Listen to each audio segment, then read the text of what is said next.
دلی کی تہاڑ جیل سے فرار ہونے والے ان سربکف مجاہدوں کی لہو رنگ داستان، جنہوں نے کشمیر کی آزادی کے لیے دشمن کی سرزمین خصوصاً دلی میں بھارتی خفیہ ایجنسی را کو قدم قدم پر شکست فاش دیتے ہوئے دشمن پر کاری ضربیں لگائیں۔ کہانی کی طرف بڑھنے سے پہلے آپ سے گزارش ہے کہ چینل کو سبسکرائب کرتے ہوئے ویڈیو کو لائک کیجیے۔ آئیے کہانی کی طرف چلتے ہیں۔ نیچے اتر کر دیکھو، اگر وہ لوگ گٹر میں اترے ہیں تو زیادہ دور نہیں گئے ہوں گے، ٹارچ کی روشنی میں نظر آ جائیں گے۔ اوپر سے ایک آواز سنائی دی، نیچے غلاظت بھری ہوئی ہے، میں اس میں کیسے اتر سکتا ہوں؟ دوسری آواز سنائی دی، اگر تمہیں اپنی نوکری بچانی ہے تو یہ سب کچھ کرنا ہی پڑے گا، جلدی کرو۔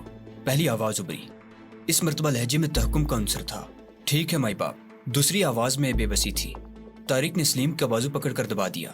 وہ دونوں آہستہ آہستہ دیوار کے ساتھ ساتھ آگے بڑھنے لگے۔ تقریباً 5 گز کے بعد گٹر کی یہ سرنگ دائیں طرف مڑ گئی۔ وہ دونوں اس طرف گھومے ہی تھے کہ سرنگ میں روشنی دکھائی دی۔ گٹر میں اترنے والا محافظ غالباً آخری سیڑھی پر قدم رکھے اس طرف روشنی ڈال رہا تھا۔ کچھ دیر بعد اس کی آواز سنائی دی، یہاں کوئی نہیں ہے حوالدار۔ میرا خیال ہے کہ وہ لوگ گٹر میں نہیں اترے بلکہ کسی اور طرف گئے ہوں گے۔ ممکن ہے ابھی تک جیل میں ہی کسی جگہ چھپے ہوئے ہوں اور باہر نکلنے کے لیے موقع کی تلاش میں ہوں۔ انہیں جیل ہی کے کونوں خدروں میں تلاش کیا جانا چاہیے۔ گٹر میں اترنے والے محافظ نے چیخ کر کہا۔ طارق اور سلیم اپنی جگہ پر سانس روکے بے حس و حرکت کھڑے تھے۔ کچھ دیر بعد جب اوپر سے WC کی باری سل رکھے جانے کی آواز سنائی دی تو دونوں نے اطمینان کا سانس لیا۔ اس تبتی نے کہا تھا کہ جیل کی فصیل کے بعد ہمیں تقریباً 100 گز کا فاصلہ طے کرنا پڑے گا، اور میرے خیال میں فصیل یہاں سے تقریباً 20 گز دور ہے۔ ابھی جلدی سے آگے بڑھنے کی کوشش کرو۔ اگر ان لوگوں نے باہر بھی محافظ بھیج دیے تو گٹر سے نکلتے ہی در لیے جائیں گے۔ طارق نے کہا، یہاں رکنے کو کس کافر کا دل چاہتا ہے، بدبو سے دماغ پھٹا جا رہا ہے۔ سلیم نے جواب دیا۔ طارق نے ہاتھ میں پکڑی ہوئی پنسل ٹارچ روشن کر لی اور اس کی مدھم روشنی میں وہ دونوں دیوار کے ساتھ ساتھ آگے بڑھنے لگے۔ وہ جیسے جیسے آگے بڑھ رہے تھے گھٹن میں اضافہ ہو رہا تھا اور انہیں سانس لینے میں دشواری پیش آ رہی تھی۔ ایک جگہ گٹر کی سرنگ بائیں طرف مڑ گئی۔ طارق کے اندازے کے مطابق وہ اب تک تقریباً 80 گز کا فاصلہ طے کر چکے تھے اور انہیں 40-50 گز کا فاصلہ مزید طے کرنا تھا۔ وہ رکے بغیر آگے بڑھتے رہے۔ وہ جیسے جیسے آگے بڑھ رہے تھے گھٹن کم ہو رہی تھی۔ بالآخر وہ ایک جگہ رک گئے۔ یہاں تازہ ہوا آ رہی تھی۔ طارق نے ٹارچ کی روشنی میں ادھر ادھر دیکھا۔ دیوار میں ایک جگہ لوہے کی سلاخیں سیڑھیوں کی طرح لگی ہوئی نظر آئیں۔ وہ اس دیوار کے قریب پہنچ گئے۔ طارق نے سر اوپر اٹھا کر دیکھا۔ بہت دور آسمان پر ستارے جلملاتے ہوئے نظر آ رہے تھے۔ تم میرے پیچھے آؤ، طارق کہتا ہوا آہنی سریوں پر چڑھنے لگا۔ آخری سیڑھی پر پہنچ کر وہ رک گیا اور بڑی احتیاط سے گردن باہر نکال کر جھانکنے لگا۔ اس کے چاروں طرف تاریکی اور جھاڑیاں پھیلی ہوئی تھیں۔ سامنے اور دائیں بائیں خاصے فاصلے پر روشنیاں جگمگاتی ہوئی دکھائی دے رہی تھیں۔ اس نے پیچھے گردن گھما کر دیکھا۔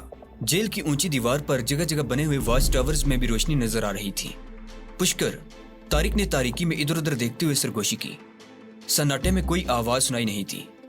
دوسری مرتبہ سرگوشی کے جواب میں دائیں طرف تقریباً 10 گز کے فاصلے پر جھاڑیوں میں سرسراہٹ سی ابری اور ایک سرگوشی سنائی دی۔ طارق بابو، میں اس طرف ہوں، باہر آ جاؤ سلیم، طارق نے نیچے دیکھتے ہوئے کہا اور گٹر سے باہر آ گیا۔ اس کے بعد سلیم بھی گٹر سے نکل آیا۔ وہ ان جھاڑیوں کے قریب پہنچ گئے جہاں سے سرگوشی سنائی دی تھی۔ تاریکی میں اس شخص کے چہرے کے نقوش دکھائی نہیں دے رہے تھے، لیکن وہ ایک دبلا پتلا اور دراز قامت آدمی تھا۔ اس طرف تیز تیز قدم اٹھاتے ہوئے چلو، پشکر نے کہا۔ وہ دونوں اس کے پیچھے تیز تیز قدم اٹھاتے ہوئے چلنے لگے۔ انہوں نے جھاڑیوں میں ابھی تقریباً 50 گز کا فاصلہ طے کیا ہوگا کہ دائیں طرف سے کسی گاڑی کے ہیڈ لیمپس کی روشنیاں دکھائی دیں۔ وہ گاڑی تیزی سے اسی طرف آ رہی تھی۔ بھاگو، یہ پولیس ہے، پشکر نے کہا اور تیزی سے ایک طرف بھاگ اٹھا۔ طارق اور سلیم نے بھی اس کے پیچھے دوڑ لگا دی۔ جیپ قریب آ رہی تھی۔ اچانک سلیم کا پیر جھاڑیوں میں الجھا اور وہ منہ کے بل گر پڑا۔ وہ اٹھ کر بھاگا ہی تھا کہ فضا فائرنگ کی آواز سے گونج اٹھی۔ اس کے ساتھ ہی سلیم کی فلک شگاف چیخ طارق کی سماعت سے ٹکرائی۔ اس نے رک کر پیچھے دیکھا، سلیم گر چکا تھا۔ طارق دوڑ کر اس کے قریب پہنچ گیا۔ سلیم کے جسم میں 3-4 گولیاں لگی تھیں۔ طارق نے اسے اٹھانے کی کوشش کی تو سلیم کراہ کر رہ گیا۔ تم بھاگ جاؤ طارق، میں تمہارا ساتھ نہیں دے سکوں گا۔ میرے جسم میں کئی گولیاں پیوست ہو چکی ہیں۔ میرا خیال دل سے نکال دو، وطن کو تمہاری ضرورت ہے۔ بھاگ جاؤ، جلدی کرو۔ سلیم کی حالت واقعی ایسی نہیں تھی کہ اسے ساتھ لے جایا جا سکتا۔ طارق نے تیزی سے قریب آتی ہوئی جیپ کی طرف دیکھا اور جھاڑیوں میں ایک طرف چھلانگ لگا دی۔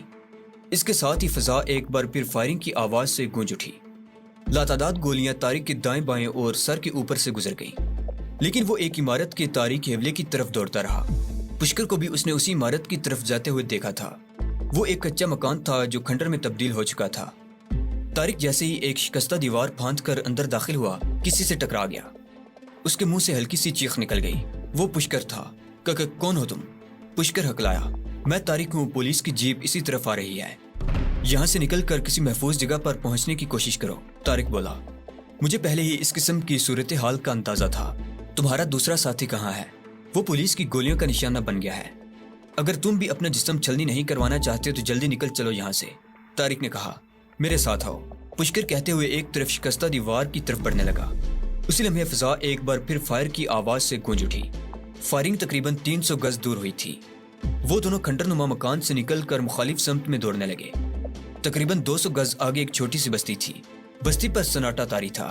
ابھی اگرچہ رات کے 9 بھی نہیں بجے تھے، لیکن فائرنگ کی آوازیں سن کر لوگ گھروں میں دبک گئے تھے۔ بستی کے کتوں نے بھونک کر ان کا استقبال کیا، لیکن وہ کتوں کو ہچکارتے ہوئے دوڑتے رہے اور جلد ہی اس بستی سے نکل گئے۔ بستی سے تقریباً 50 گز آگے ایک بہت بڑا برساتی نالا تھا، جس کی دوسری طرف شہر کی بتیاں جگمگا رہی تھیں۔ پشکر بڑی تیزی سے نالے کے ڈلوان کنارے پر اترتا چلا گیا۔ طارق بھی اس کے پیچھے ہی تھا۔ کنارے کے قریب نالے کا پانی پنڈلیوں تک تھا، جبکہ درمیان میں کمر تک گہرا تھا۔ بہت زیادہ تیز نہیں تھا۔ وہ دونوں ایک دوسرے کا ہاتھ تھامے ہوئے پانی میں چلتے رہے اور جلد ہی نالے کے دوسرے کنارے پر پہنچ گئے، جہاں پختہ سڑک تھی۔ سڑک کے دوسری طرف پارک تھا اور پارک کے پرلی طرف شہر کی باقاعدہ آبادی شروع ہو جاتی تھی۔ سڑک پر بائیں طرف سے ایک گاڑی کو آتے دیکھ کر پشکر نے طارق کا ہاتھ پکڑا اور دوڑ کر سڑک عبور کر کے پارک میں داخل ہو گیا۔ پارک میں سناٹا تھا۔ پولز پر جلتی ہوئی بتیاں اونگتی ہوئی سی محسوس ہو رہی تھی۔ سردی کی وجہ سے پارک میں کسی زی روح کا نام و نشان تک نہیں تھا۔ وہ دونوں بلند پودوں اور جھاڑیوں کی آڑ میں چلتے رہے۔ اچانک ایک جگہ وہ رک گئے۔ جھاڑیوں کی دوسری طرف خسر پھسر کی آوازیں سنائی دے رہی تھی۔ پشکر نے طارق کو خاموش رہنے کا اشارہ کیا اور دبے قدموں آگے بڑھ کر جھاڑیوں کی دوسری طرف جھانکنے لگا۔ طارق بھی دبے قدموں آگے بڑھ آیا۔ دوسری طرف اگرچہ تاریکی تھی، لیکن دو انسانی سائے ایک دوسرے میں الجھے ہوئے صاف نظر آ رہے تھے۔ ان میں ایک مرد تھا اور ایک عورت۔ پشکر نے طارق کو وہیں رکنے کا اشارہ کیا اور خود یکدم اچھل کر جھاڑی کی دوسری طرف پہنچ گیا۔ عورت کے منہ سے ہلکی سی چیخ نکل گئی۔ وہ بدحواسی میں اپنی بکھری ہوئی ساڑی سمیٹنے لگی۔ وہ آدمی بھی بہت زیادہ بدحواس ہو گیا تھا۔ کون ہو تم؟ وہ آدمی ہکلایا۔ خوف سے اس کی ٹانگیں ہولے ہولے کانپ رہی تھی۔ یہ تو تمہیں تھانے چل کر پتا چلے گا کہ میں کون ہوں، پشکر نے کہا۔ یہ لونڈیا کون ہے اور تم کون ہو؟ میں راج کمار ہوں اور یہ میری پتنی ہے، وہ شخص ہکلایا۔ اس کی عمر 25 اور 30 کے درمیان رہی ہوگی، جبکہ عورت کی عمر بھی 25 کے لگ بھگ تھی۔ یہ تمہاری پتنی ہے؟ پشکر غرایا۔ پتنی سے محبت کا اظہار گھر میں نہیں کر سکتے جو یہاں جگ مار رہے ہو؟ پینٹ قمیض اتار دو اور یہ کوٹ اور جوتے بھی۔ آپ کیا کر رہے ہیں مہاراج؟ جلدی کرو، میں نے جو کچھ کہا ہے اس پر عمل کرو، پشکر غرایا۔ اس شخص نے جلدی سے جوتے، کوٹ اور قمیض پتلون اتار دی۔ اب اس کے جسم پر بنیان اور انڈرویئر کے سوا کچھ نہیں رہا تھا۔ پشکر نے اس کے کپڑے اور جوتے اٹھا کر جاڑی کی دوسری طرف پھینک دیے۔ طارق مسکرا دیا۔ وہ دل ہی دل میں پشکر کی ذہانت کی داد دیے بغیر نہیں رہ سکا تھا۔ طارق کے جسم پر جیل کا لباس تھا اور اس لباس میں وہ لوگوں کے سامنے نہیں جا سکتا تھا۔ اس طرح پارک سے گزرتے ہوئے اس کے لیے لباس کا بندوبست بھی ہو گیا تھا۔ طارق نے جیل کا لباس اتار کر اس نوجوان کے کپڑے پہن لیے جو اس کے جسم پر کسی حد تک ڈھیلے تھے۔ جوتے بھی کام دے گئے۔ اس نے جیل کا لباس گٹھڑی سے بنا کر گنی جاڑی میں پھینک دیا اور اس جاڑی کے اوپر سے کود کر سامنے آ گیا۔ اس شخص کی حالت دیکھ کر طارق کو ہنسی آ گئی۔ وہ سردی اور خوف سے تھر تھر کانپ رہا تھا۔ سر، پشکر نے طارق کی طرف دیکھتے ہوئے کہا، یہ 2 پرندے پکڑے ہیں، چونچے لڑا رہے تھے یہاں جاڑیوں میں چھپ کر۔ ان کا کیا کریں؟ لے چلیں تھانے اور بند کر دیں حوالات میں۔ مجھے معاف کر دیجیے،